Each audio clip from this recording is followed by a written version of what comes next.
Film, जिसमें हम UPSC previous prelims paper को डिस्कस कर रहे हैं और साथ में हम सॉल्यूशन के साथ साथ एलिमिनेशन और स्मार्ट गैसिंग विधि का भी प्रयोग कर रहे हैं, जिसके द्वारा हम प्रीलिम्स को आसानी से क्रैक करने में सक्षम हो सकेंगे। हमारा नेक्स्ट क्वेश्चन है 51। निम्नलिखित में से कौन सा एक काकतीय राज्य में अति महत्वपूर्ण समुद्र बंदरगाह है? मैंने पहले भी कहा है, अगर किसी क्वेश्चन के 4 ऑप्शन हैं उनमें से एक ऑप्शन क्लिक करना है, तो अगर आपको वो आता है तो करें, नहीं तो उसको छोड़ दें। इसमें ये फैक्चुअल क्वेश्चन है, नॉलेज बेस्ड क्वेश्चन है, इसमें कोई एलिमिनेशन ट्रिक काम नहीं करेगी। और काकतीय राज्य में अति महत्वपूर्ण बंदरगाह, इसका राइट आंसर है बी, मोटूपल्ली। राइट आंसर क्या है? मोटूपल्ली। हमारा नेक्स्ट क्वेश्चन है भूमंडलीय जलवायु परिवर्तन संधि यानी ग्लोबल क्लाइमेट चेंज अलायंस के संदर्भ में निम्नलिखित कथनों में से कौन सा सही है? अगर हमने इस संधि के बारे में ज़्यादा नहीं पढ़ा तो कोई ज़्यादा चिंतित होने की ज़रूरत नहीं है, क्योंकि हम हर कुछ नहीं रट सकते। ऑप्शन के साथ एलिमिनेशन ट्रिक के साथ हम इसको हल करने की कोशिश करेंगे। यह यूरोपीय संघ की एक पहल है। नेक्स्ट ऑप्शन हमारा, यह लक्ष्याधीन विकासशील देशों को उनकी विकास नीतियों और बजटों में जलवायु परिवर्तन के एकीकरण हेतु तकनीकी और वित्तीय सहायता प्रदान करता है। नेक्स्ट हमारा, इसका समन्वय विश्व संसाधन संस्थान और धारणीय विकास हेतु विश्व व्यापार परिषद द्वारा किया जाता है। अगर हम इसमें स्मार्ट गैस का प्रयोग करें तो हम देखेंगे कि यह यूरोपीय संघ की पहल है। देखो, ये फैक्ट है, और हमने कहा कि फैक्ट हमेशा गलत तो नहीं होते, लेकिन कई बार हमने एक बार ये भी यूज़ किया था कि अगर ऑप्शन में ईयू यानी यूरोपीय संघ का ऑप्शन है तो वो सामान्यतः सही होता है। अगर हम ऑप्शन 3 देखें, इसमें बिल्कुल फैक्ट भरे हुए हैं। ये जो ये संधि है, ये विश्व संसाधन संस्थान और WBCD द्वारा किया गया संधि है। ये बिल्कुल फैक्ट है, इसको हम गलत मान सकते हैं बजाय एक को, क्योंकि यूरोपीय संघ की जो फैक्ट होता है वो सामान्यतः सही होता है। अगर हम ऑप्शन 3 को एलिमिनेट करते हैं तो हमारा राइट आंसर बचता है ऑप्शन ए, यानी 1 और 2। इसका मतलब, कहने का क्या मतलब है, अगर ऑप्शन में यूरोपीय संघ दिया हुआ है वो एक फैक्ट बनता है, लेकिन अगर हम इसको एलिमिनेट करते हैं तो हमारे गलत होने के चांस ज़्यादा होते हैं। लेकिन अगर हम इस फैक्ट को गलत मानते हैं कि जो ये संधि है ये विश्व संसाधन संस्थान और धारणीय विकास हेतु विश्व व्यापार परिषद द्वारा की गई संधि है, तो ये इसके गलत होने के चांस ज़्यादा हैं। अगर हम हमारा नेक्स्ट क्वेश्चन देखें 53, भारत के धार्मिक इतिहास के संदर्भ में निम्नलिखित कथनों पर विचार करें। जो धार्मिक इतिहास है इससे संबंधित निम्नलिखित कथनों पर विचार करें। पहला ऑप्शन हमारा सौत्रांतिक और सम्मितीय जैन मत के संप्रदाय हैं। नेक्स्ट हमारा, सर्वास्तिवादियों की मान्यता थी कि दृग्विषय के अव्यय पूर्णतः क्षणिक नहीं हैं, अपितु अव्यक्त रूप से सदैव विद्यमान रहते हैं। देखो, ये क्वेश्चन फैक्चुअल है। अगर आप इसमें स्मार्ट गैस का प्रयोग करते हैं, इससे पहले हमको एक बार अंग्रेजी वाला क्वेश्चन पढ़ने की ज़रूरत है। देखिए क्या क्वेश्चन है, with reference to religious history of India, Sutrantika and Sumitya were the facts of Jainism। देखो, इसमें फैक्ट दिया हुआ है कि ये दोनों चीज़ जैन के भाग हैं। इसमें गलत होने के चांस ज़्यादा हैं, क्योंकि क्या पता शायद इसने बौद्ध की जगह जैन का प्रयोग कर लिया, मतलब ये दोनों बौद्ध के पार्ट होंगे और इसको जैन में बदलकर गलत करने की कोशिश की है। और हमारा नेक्स्ट क्या है, जो ये Sarvastivadini held that the constituents of phenomena were not wholly momentary but exist forever in a latent form। तो इसका राइट आंसर वैसे 2 बनता है। अगर आपको बिल्कुल याद नहीं है, बिल्कुल नहीं पता, तो आप ये छोड़ सकते हैं, लेकिन ये याद रखें आने वाले एग्ज़ाम के लिए कि जो सौत्रांतिक और समितीय बौद्ध संप्रदाय से संबंधित हैं। सौत्रांतिक और समितीय किससे संबंधित है? बौद्ध मत से के संप्रदाय से संबंधित हैं। हमारा नेक्स्ट क्वेश्चन 54, भूमध्य सागर में से किन देशों की सीमाएं लगती हैं? भूमध्य सागर, पहली बात तो आपको ये पता होना चाहिए भूमध्य सागर यानी मेडिटेरियन सी कहाँ पे है, इसकी लोकेशन कहाँ है। सामान्यतः इसकी लोकेशन इस यूरोप, एशिया और अफ्रीका के बीच वाले देशों के बीच में लगती है। देखें, जॉर्डन, इराक, लेबनान, सीरिया। अगर सामान्यतः हम इस क्वेश्चन को देखें तो जॉर्डन की सीमाएं भूमध्य सागर से नहीं लगती। अगर हम एक को एलिमिनेटर करते हैं तो हमारा ऑप्शन ए और डी कट जाते हैं। दूसरा हमारा बच जाता ऑप्शन बी यानी 2 और 3, सी 3 और 4। हमारे तीन ऑप्शन दोनों में हैं, इसका मतलब हमको देखना है बी और 2, ऑप्शन 2 और ऑप्शन 4 में से कौन सा सही है। ऑप्शन 2 क्या है? इराक, और ऑप्शन 4 क्या है? सीरिया। हमको पता है कि सीरिया भूमध्य सागर से टच करता है और इराक भूमध्य सागर से टच नहीं करता, इसलिए हमारा ऑप्शन बी भी गलत हो जाता है। तो हमारा राइट आंसर क्या होगा? सी। इसमें हम एक एलिमिनेशन ट्रिक भी यूज कर सकते हैं। देखो इसमें ऑप्शन के क्या स्वरूप दिए हुए हैं। बी, अगर 4 ऑप्शन है, अगर क्वेश्चन में 4 ऑप्शन हैं, उनमें से ये पूछा कौन से सही हैं, तो सामान्यतः उनमें सिर्फ 2 के सही होने के चांस ज़्यादा होते हैं। ये हम आगे जो सम्मेलन करना है, मिलाना है, उसमें भी देखेंगे। इसमें ऑप्शन दिए हुए हैं, बी ऑप्शन है ओनली 2 और 3, सी ऑप्शन है 3 और 4। तो इसमें से सामान्यतः इसी में से सही होने के चांस ज़्यादा होंगे। अगर आप स्मार्ट गैस यूज करते हैं, आपको बिल्कुल भी नहीं पता, लेकिन मैप का क्वेश्चन ऐसा होता है जो आपके बार बार देखने से ही याद हो सकते हैं। हमारा नेक्स्ट क्वेश्चन है, राष्ट्रीय निवेश और अवसंरचना निधि के संदर्भ में निम्नलिखित कथनों में कौन सा सही है? राष्ट्रीय निवेश और अवसंरचना निधि के संदर्भ में कौन सा सही है? यह एक नीति आयोग का एक अंग है। दूसरा, वर्तमान में इसकी कर्व्स 4 लाख करोड़ रुपए हैं। देखो पहला दिया उसने, यह क्या है? एक नीति आयोग का एक अंग है। नीति आयोग का एक अंग है, पहला फैक्ट हो गया। ये किसी और संस्था का अंग मिलेगा। दूसरा भी इसने फैक्ट दिया हुआ है कि वर्तमान में इसकी कार्प्स अक्षमता, और कार्प्स क्या है? 4 लाख करोड़, लेकिन वास्तव में इसकी 40,000 करोड़ है। इसका दूसरा भी गलत हो जाता है। पहला फैक्चुअल है क्योंकि यह राष्ट्रीय निवेश और अवसंरचना निधि, national investment and infrastructure fund, ये नीति आयोग का फंड नहीं है, इसलिए ये भी गलत है। और हमारा 2 ऑप्शन भी गलत है, और राइट आंसर क्या हो गया? डी, इनमें से कोई नहीं। नेक्स्ट हमारा, सार्वभौम अवसंरचना सुविधा यानी global infrastructure facility, global infrastructure facility.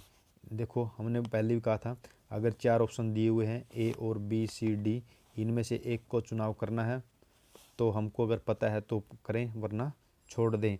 तो इसका राइट आंसर देखो, हम पढ़ते हैं, एशिया में अवसंरचना के उन्नयन के लिए एशियन का उत्क्रमण, जो एशिया विकास बैंक द्वारा दिए गए साख से वित्तपोषित है। दूसरा, गैर सरकारी क्षेत्रक और संस्थागत निवेशकों की पूंजी का संग्रहण कर सकने के लिए विश्व बैंक का सहयोग, जो जटिल अवसंरचना और गैर सरकारी भागीदारी की तैयारी और संरचना निर्माण को सुकर बनाता है। हमारा नेक्स्ट ऑप्शन है, यूईसीडी के साथ कार्य करने वाले विश्व के प्रमुख बैंकों का सहयोग है, जो उन अवसंरचना परियोजनाओं को विस्तारित करने पर केंद्रित है जिनमें गैर सरकारी निवेश संग्रहित करने की अक्षमता है। नेक्स्ट हमारा डी ऑप्शन है, अनकटांड द्वारा वित्त पोषित उपक्रमण है, जो विश्व में अवसंरचना विकास को वित्त पोषित करने हेतु प्रयास करता है। अगर हमको पता है तो अच्छी बात है, नहीं हम इसमें गैस का प्रयोग कर सकते हैं। हमने पहले भी कहा है, अगर ऑप्शन में ईयू है, विश्व बैंक है, वर्ल्ड बैंक या एशियन है, इनमें से पहले ईयू, फिर वर्ल्ड बैंक और फिर एशियन या WEF, तो इनके सही होने का चांस ज़्यादा होते हैं। अगर आपको नहीं पता है, स्मार्ट गैस करते हैं। देखो जो ये है सार्वभौम अवसंरचना सुविधा एशियन का भाग है, पहला ऑप्शन ये आ गया। दूसरा दे रखा इन्होंने विश्व बैंक का भाग है, तीसरा दे रखा OECD का, और चौथा अनकटांड का। तो हमारे चांस ज़्यादा बनते हैं विश्व बैंक वाले आंसर में। तो इसका राइट आंसर होगा बी, जो कि वास्तव में सही आंसर भी है। हमारा नेक्स्ट क्वेश्चन है 57। लोकसभा के निर्वाचन के लिए नामांकन पत्र भारत में निवास करने वाले किसी भी व्यक्ति द्वारा दाखिल किया जा सकता है। निवास तो भारत में विदेशी लोग भी कर सकते हैं, इसका मतलब हमारा राइट आंसर ये नहीं हो सकता। भारत में निवास, इसमें अगर नागरिक होता तो हम सोच भी सकते थे। निवास करने वाले किसी भी व्यक्ति द्वारा दाखिल किया जा सकता है। एनी, अगर इसमें एक ट्रिक के शब्द भी है, एनी पर्सन, किसी भी, ये भी हम इस वजह से हमारा गलत होता है। नेक्स्ट ऑप्शन हमारा, जिस निर्वाचन क्षेत्र में निर्वाचन लड़ा जाना है वहाँ के किसी निवासी द्वारा दाखिल किया जा सकता है, ये भी गलत है। अगर निर्वाचन क्षेत्र में चुनाव लड़ा जाता है वहाँ पर किसी निवासी द्वारा नहीं बल्कि वहाँ का वोटर दाखिल निर्वाचन के लिए लड़ सकता है। निवासी कोई भी हो सकता है, चाहे अमेरिका का निवासी अगर वाराणसी में निवास करता है, अमेरिका का नागरिक अगर वाराणसी में निवास करता है, इसका मतलब ये नहीं है कि वो वाराणसी की सीट पे लड़ सकता है। नेक्स्ट हमारा ऑप्शन है, भारत के किसी नागरिक द्वारा जिसका नाम किसी निर्वाचन क्षेत्र की मतदाता सूची में दाखिल किया जा सकता है, ये वैसे राइट आंसर है, क्योंकि अगर मतदाता का नाम वहाँ की मतदाता सूची में है तो वहाँ के लिए वो निर्वाचन के लिए नामांकन पत्र भर सकता है।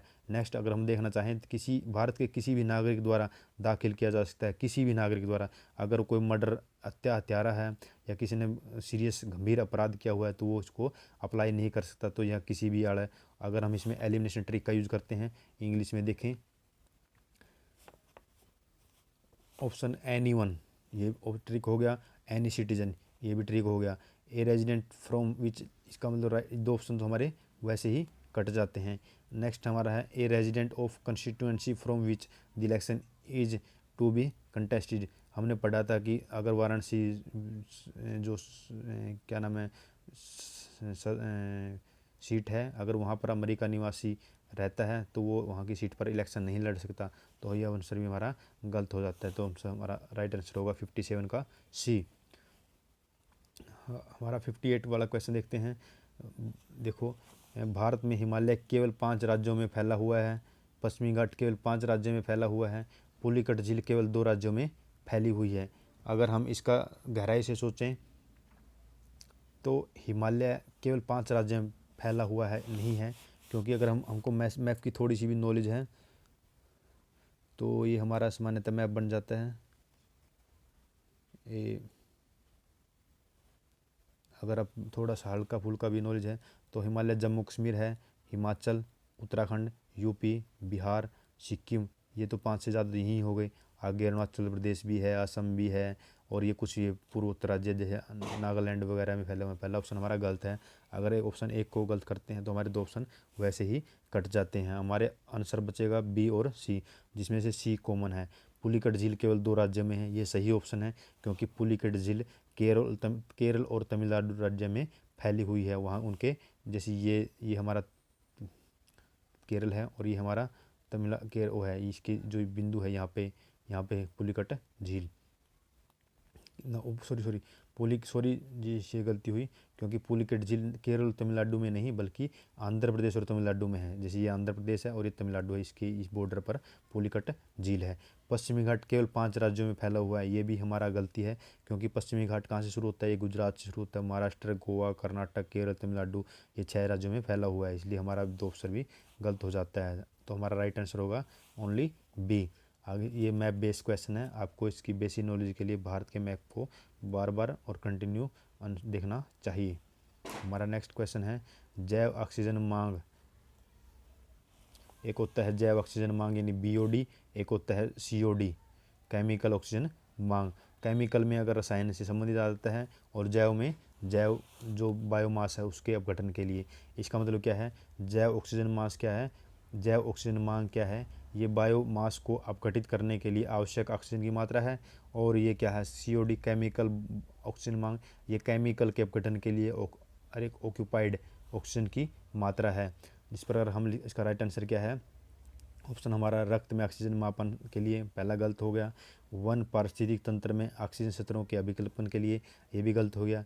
जलीय पारिस्थितिक तंत्रों में प्रदूषण के मापन के लिए, और तुंगता क्षेत्रों में ऑक्सीजन के स्तर ऊंचाई वाले, ये भी गलत हो गया। इसका राइट आंसर है सी। क्यों? क्योंकि अगर जल में ज़्यादा अपशिष्ट होंगे तो उनके अपघटन के लिए ऑक्सीजन की मात्रा अधिक यूज होगी, और ऑक्सीजन की मात्रा कम हो, जल में ऑक्सीजन की मात्रा कम हो जाएगी। अगर बीओडी अधिक है तो तो वहाँ पर प्रदूषण की समस्या ज़्यादा होगी। तो इसका राइट आंसर क्या होगा? सी। ये बेसिक नॉलेज का क्वेश्चन है। क्या BOD क्या होता है? जल में बायोमास के अपघटन के लिए कितनी ऑक्सीजन की मात्रा है की ज़रूरत है? वो होता है जैव ऑक्सीजन मांग। हमारा नेक्स्ट क्वेश्चन है, बेहतर नगरीय भविष्य की दिशा में कार्यरत संयुक्त राष्ट्र कार्यक्रम में संयुक्त राष्ट्र पर्यावास की भूमिका के संदर्भ में निम्नलिखित कथनों पर विचार सत्य कौन सा है? कथनों पर विचार करना है। संयुक्त राष्ट्र पर्यावास की भूमिका के संदर्भ में कौन सा सत्य है? हमारा इसमें ऑप्शन क्या दिए हुए हैं? 3 ऑप्शन दिए हुए हैं। पहला ऑप्शन हमारा संयुक्त राष्ट्र महासभा के द्वारा संयुक्त राष्ट्र पर्यावरण को आज्ञापित किया गया है कि वह सामाजिक और पर्यावरण दृष्टि से धारणीय ऐसे कस्बों और शहरों को संवर्धित करे जो सभी को पर्याप्त आश्रय प्रदान करें। इसके साझीदार सिर्फ सरकारें और स्थानीय नगर प्राधिकरण ही हैं।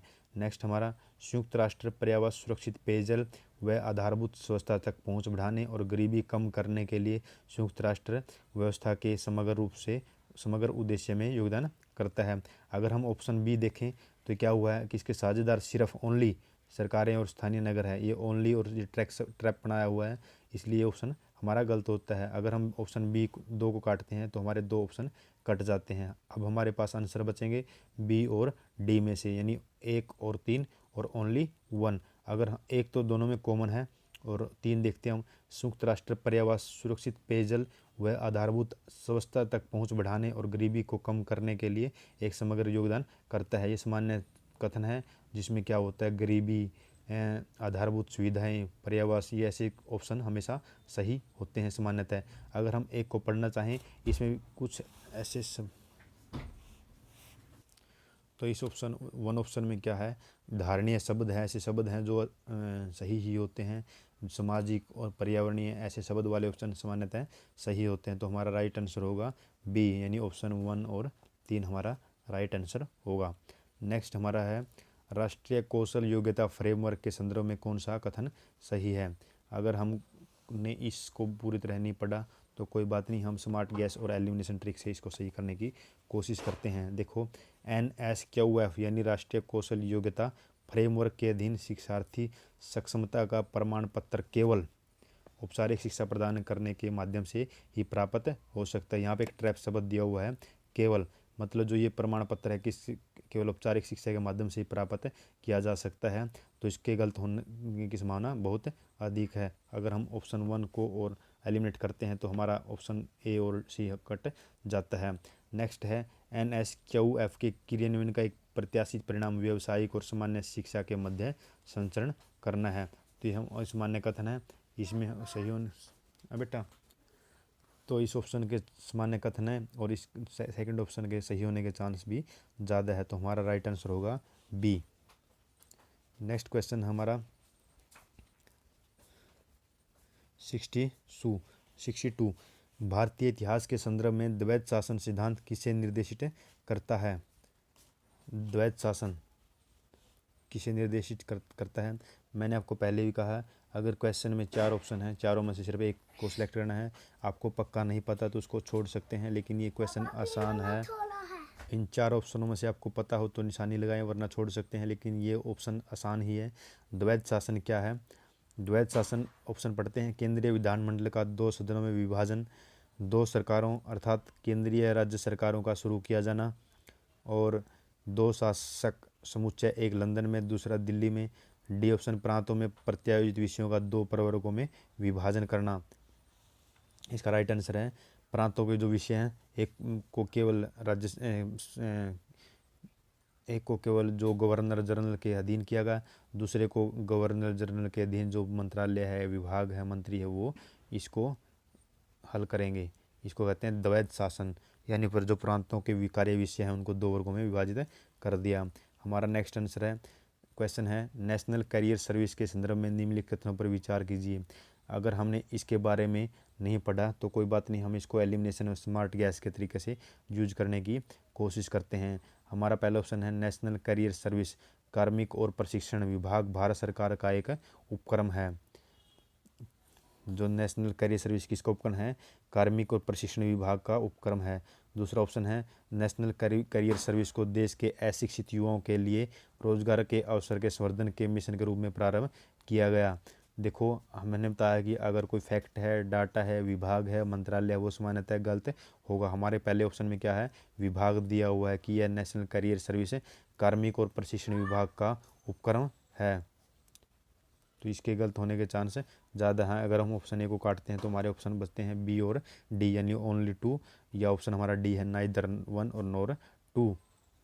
हमारा दूसरा क्या है? नेशनल करियर सर्विस को का मुख्य उद्देश्य अशिक्षित युवाओं को रोजगार के लिए अवसर संवर्धन के लिए मिशन के रूप में प्रारंभ नहीं किया, बल्कि इसका उद्देश्य ये नहीं है। इसका मतलब हमारा राइट आंसर होगा ऑप्शन डी, नाइदर वन और टू। हमारा नेक्स्ट क्वेश्चन है 64 वाला 564।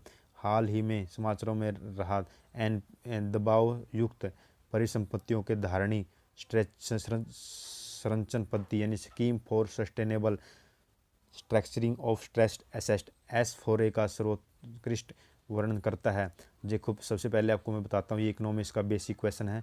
अगर आपको ये पढ़ा है कि S4A किससे संबंधित है, ये NPA के संविधान से संबंधित है। अगर आपको इस चीज़ का पता है तो आप इस क्वेश्चन को आसानी से हल कर सकते हैं। S4A का सर्वोत्कृष्ट वर्णन करता है। पहला ऑप्शन है यह सरकार द्वारा निरूपित विकासात्मक परियोजनाओं की परिस्थिति की कीमतों पर विचार करने की पद्धति है। हमारा ऑप्शन पहला वैसे ही गलत हो जाता है, क्योंकि मैंने बताया S4A NPA के समाधान के लिए योजना है। दूसरा है यह वास्तविक कठिनाई का सामना कर रही बड़ी कॉरपोरेट इकाइयों की वित्तीय संरचना के पुनर्संरचना से संबंधित है। RBI की स्कीम है। इसके तहत क्या करता है RBI? जो कंपनियां, जो बड़ी औद्योगिक इकाइयां अपने लोन को नहीं चुकाती, उसके लोन को रिस्ट्रक्चर किया जाता है। अर्थात रिस्ट्रक्चर का मतलब होता है कि की संख्या बढ़ा दी जाती है और जो अदायगी का समय वो भी बढ़ा दिया जाता है। इसका मतलब S4A का राइट आंसर है बी। नेक्स्ट हमारा क्वेश्चन है 65। निम्नलिखित दो कथन में से कौन सा सही है? अल्पजीवी जलवायु प्रदूषकों को न्यूनीकृत करने हेतु जलवायु एवं स्वस्थ वायु गठबंधन G20 समूह देशों की एक अनोखी पहल है। दूसरा है CCAC यानी जलवायु एवं स्वस्थ वायु गठबंधन मैथेन, काला कार्बन व हाइड्रोफ्लोरोकार्बन पर केंद्रित है। अगर हम इस क्वेश्चन को देखें, पहला ऑप्शन में क्या है? फैक्ट दिया हुआ है कि जो CCA किसकी पहल है? G20 देशों की पहल है, तो इसके गलत होने के चांस ज़्यादा है, क्योंकि ये पहल किसी और समूह की हो सकती है। इसका मतलब हमारा आंसर A और C तो नहीं हो सकता। नेक्स्ट क्या है? CCAC में मीथेन, काला कार्बन और हाइड्रोफ्लोरोकार्बन पर केंद्रित है। ये सामान्य कथन है, इसके गलत होने के चांस बिल्कुल कम होते हैं। तो हमारा राइट आंसर क्या है? बी। नेक्स्ट क्वेश्चन है भारतीय मानसून का पूर्वानुमान करते समय कभी कभी समाचारों में IOD इंडियन ओशन डाइपोल क्या है? इंडियन ओशन डाइपोल क्या है? ये इंडियन ओशन डाइपोल को मैं सामान्य अर्थों में बताता हूँ। जैसे ये भारत है, ये हिंद महासागर है, इस साइड इसके टेम्परेचर में परिवर्तन होना, जलीय जो हिंद महासागर के जलीय तापमान में बदलाव होना, वो क्या आता है? Indian ocean dipole. इसके दो प्रकार होते हैं, एक सकारात्मक इंडियन ओशन डाइपोल होता है, एक नकारात्मक इंडियन ओशन डाइपोल होता है। अगर सकारात्मक IOD है तो इसका अर्थ है कि जो पश्चिमी हिंद महासागर है उसका टेम्परेचर ज़्यादा होगा और जो पूर्वी हिंद महासागर उसका टेम्परेचर कम होगा। अगर नकारात्मक IOD है तो पश्चिमी हिंद महासागर का तापमान कम होगा और पूर्वी हिंद महासागर का तापमान ज़्यादा होगा। ये मैंने आपको सामान्य कथन बताया है। लेकिन अगर हम ऑप्शन पढ़ते हैं, क्या है? IOD परिघटना उष्णकटिबंधीय पश्चिमी हिंद महासागर, उष्णकटिबंधीय पूर्वी प्रशांत महासागर के बीच सागरीय पृष्ठीय तापमान के अंतर में विश्लेषित करता है। दूसरा ऑप्शन है IOD परिघटना मानसून पर एल नीनो के अवसर को प्रभावित कर सकती है। देखो हम इसको सिर्फ नॉलेज बेस के साथ साथ एक स्मार्ट गैसिंग का प्रयोग करके भी कर सकते हैं। देखो IOD की परिघटना मैंने क्या बताया? IOD का होता है पूर्वी हिंद महासागर और पश्चिमी हिंद महासागर, यानी पश्चिमी हिंद महासागर और पूर्वी हिंद महासागर के बीच की घटना है। लेकिन ऑप्शन हमारा क्या है? यह पश्चिमी हिंद महासागर और पूर्वी प्रशांत महासागर, सिर्फ इतना चेंज कर दिया तो हमारा ऑप्शन गलत हो गया। लेकिन जो भावी ज़्यादा स्मार्ट बनते हैं और जल्दबाजी करते हैं वो इसको ऑप्शन को गलत ही आंसर को गलत करेंगे, क्योंकि इसमें पश्चिमी हिंद महासागर तो दे दिया लेकिन पूर्वी हिंद महासागर की बजाय पूर्वी प्रशांत महासागर दे दिया। यूपीएससी ने एक ट्रैप खेला है, इसलिए हमारा ऑप्शन 1 गलत हो जाता है। दूसरा है आईओडी परिघटना मानसून पर एल नीनो के असर को प्रभावित कर सकती है। मैंने एक ऑप्शन आपको एक एलिमिनेशन स्मार्ट गैसिंग ट्रिक बताई थी, अगर ऑप्शन में कर सकती है कैन बी, ये सामान्यतः सही होगा। इसका मतलब आईओडी के ऊपर एल नीनो का प्रभाव होता ही है वैसे, क्योंकि हम एल नीनो क्या होती है, जो दक्षिण अमेरिका के पश्चिम में बहने वाली जो गर्म जलधारा है उसका प्रभाव हमारे हिंद महासागर के जल पर भी पड़ता है, जिसकी वजह से जो आईओडी है उसके ऊपर भी प्रभाव पड़ता है। तो हमारा राइट आंसर होगा बी, ओनली 2। आगे देखें, यदि आप घड़ियाल को उनके प्राकृतिक आवास में देखना चाहते हैं तो निम्नलिखित स्थानों पर जाना सबसे एक क्वेश्चन की डिमांड है कि अगर आप घड़ियाल को देखना चाहते हैं, आपको आंखों को मंत्रमुग्ध करने के लिए घड़ियाल देखने के लिए कहीं जाना है, तो आपको कहाँ पर जाना होगा? तो इसका राइट आंसर है, हमको पता है कि घड़ियाल का प्राकृतिक निवास स्थान चंबल नदी है, शुरू से पढ़ते आए हैं कि चंबल नदी प्राकृतिक स्थान है। अगर आप घड़ियाल को देखना चाहते हैं तो चंबल नदी को पर जाकर देख सकते हैं। हमारा नेक्स्ट आंसर है 68, हिंद महासागर नौसैनिक परिसंवाद इंडियन ओशन नेविगेशन सिंपोजियम के संबंध पर निम्नलिखित कथनों पर विचार कीजिए। अगर आपको इसके बारे में नहीं पता बेसिक नॉलेज, तो आप एक स्मार्ट गैसिंग के द्वारा भी इसको हल करने की कोशिश कर सकते हैं। देखें पहला ऑप्शन, प्रारंभिक IONS भारत में 2015 में भारतीय नौसेना की अध्यक्षता में हुआ। दूसरा है IONS एक स्वैच्छिक पहल है जो हिंद महासागर के समुद्र तटवर्ती देशों की नौसेना के बीच सहयोग को बढ़ावा देता है। देखो इस पहले क्वेश्चन में क्या है, जो पहला प्रारंभिक IONS है भारत में 2015 में, फैक्ट आया हुआ है 2015 में, क्या पता है और इसकी डेट 2016 हो 2017 हो, यूपीएससी इसको गलत करने के चांस ज़्यादा होते हैं। तो हमारा ऑप्शन 1 गलत हो जाता है, ऑप्शन 1 हमारा वैसे ही गलत हो जाता है। दूसरा देखो, IONS एक स्वैच्छिक पहल है। आपको एक और ट्रिक बताता हूँ, अगर ऑप्शन में बाध्यकारी दिया हुआ है, मैंडेटरी दिया हुआ है, उसके सामान्यतः चांस गलत होने के ज़्यादा होते हैं, लेकिन अगर स्वैच्छिक है। और दूसरा इसमें एक और आपको हिट दिया हुआ यूपीएससी ने, समुद्री सहयोग, जो समुद्री सहयोग हो गया, प्रौद्योगिकी सहयोग हो गया, समावेशिता हो गया, ऐसे शब्द होते हैं, पर्यावरणीय शब्द हो गया, सामाजिक हो गया, ये सामान्यतः ऑप्शन सही होते हैं। तो हमारा राइट आंसर होगा बी। राइट आंसर क्या होगा? बी। नेक्स्ट ऑप्शन हमारा, बोधिसत्व पद्मपाणि का चित्र सर्वाधिक प्रसिद्ध और प्राय चित्रित चित्रकारी है जो कहाँ पाया जाता है? जो बोधिसत्व पद्मपाणि का चित्र है वो सब, इसका आंसर भी आपको पता ही होना चाहिए। अजंता की पहाड़ियों में बोधिसत्व बुद्ध का एक चित्र पाया जाता है, बुद्ध की मूर्ति पाई जाती है। हमारा नेक्स्ट क्वेश्चन है, देखो इसमें एक ट्रिक है, आप उस ट्रिक का यूज भी कर सकते हो। देखो इसमें ऑप्शन दिए हुए हैं 3, 1 2 3। इसमें चांस ज़्यादा होते हैं कि यूपीएससी ने 2 ऑप्शनों को इंटरचेंज कर दिया हो, तो इसका मतलब हमारा ऑप्शन एक ही ऑप्शन वाला सही होने के चांस ज़्यादा हैं। इस अगर आपको पता है तो अच्छी बात है, नहीं पता तो आप इस ट्रिक का यूज कर सकते हैं। अगर सही मिलान हो, उसमें 3 ऑप्शन हो, तो उसमें 2 को इंटरचेंज करने के चांस ज़्यादा होते हैं। अगर 4 ऑप्शन हो, 1 2 3 4, इसमें 2 को इंटरचेंज कर सकते हैं, तो सिर्फ 2 को ही सही होने के चांस ज़्यादा होते हैं। हम आगे भी देखेंगे इसके बारे में, लेकिन इसमें 3 ऑप्शन हैं, तो हम ये मान के चलते हैं इसमें या तो इनको इंटरचेंज किया है, या इनको इंटरचेंज किया है, और यह इसको इंटरचेंज किया है। अगर 2 को इंटरचेंज करेंगे तो सिर्फ 2 ऑप्शन तो वैसे ही गलत हो जाएंगे, तो ऑप्शन A1 वाला ही सही हो सकता है। इसका राइट आंसर होगा ए। दोस्तों अगर आपको वीडियो अच्छी लगती है तो प्लीज़ शेयर करें और चैनल को सब्सक्राइब करें, ताकि हम आगे जो वीडियो बनाएं उसके लिए मोटिवेशन मिले। और धन्यवाद दोस्तों।